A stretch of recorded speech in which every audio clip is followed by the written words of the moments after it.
Alors il semble bien que la démoralisation de la politique soit l'une des dimensions, voire la cause même du sentiment de crise qui mine aujourd'hui nos sociétés démocratiques désenchantées, puisque nous ne savons plus à quelle fin nous vouer, hormis la puissance et la jouissance dont la recherche effrénée augmente à l'évidence la lutte de tous contre tous, selon des figures sans cesse renouvelées.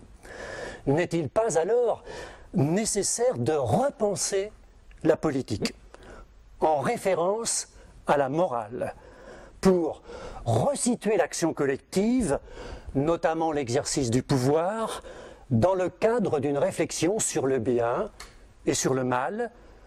Et une telle réflexion ne serait-elle pas susceptible d'identifier et donc de combattre les pathologies et autres violences contemporaines qui menacent de ruiner jusqu'à la volonté des hommes de vivre ensemble selon des institutions communes?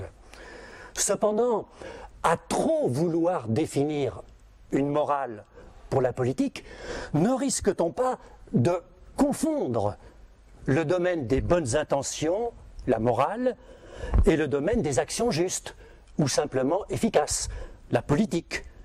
Moraliser la politique n'augmenterait-il pas le conflit des interprétations et des actions, qui se réclament toutes du bien à l'encontre du mal?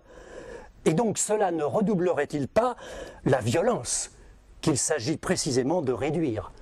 Ne vaudrait-il pas mieux alors travailler à la fondation d'une politique qui serait indépendante à l'égard de toute morale, en ce qu'elle travaillerait cette politique à la prospérité économique et à l'ordre public, voire à la justice juridique, bien plutôt que de prétendre à quelques compétences en matière de morale. Mais alors, faut-il vraiment une morale pour la politique? Et si oui, quelle morale pour quelle politique?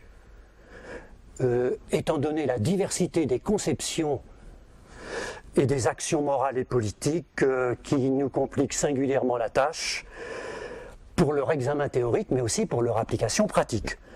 On voit donc que par-delà l'enjeu des simples rapports entre la morale et la politique, ce qui se joue ce soir, c'est la capacité des citoyens et des hommes de s'accomplir au mieux de leurs aspirations, par la médiation des institutions, notamment politiques, qu'ils se donnent dans leur histoire.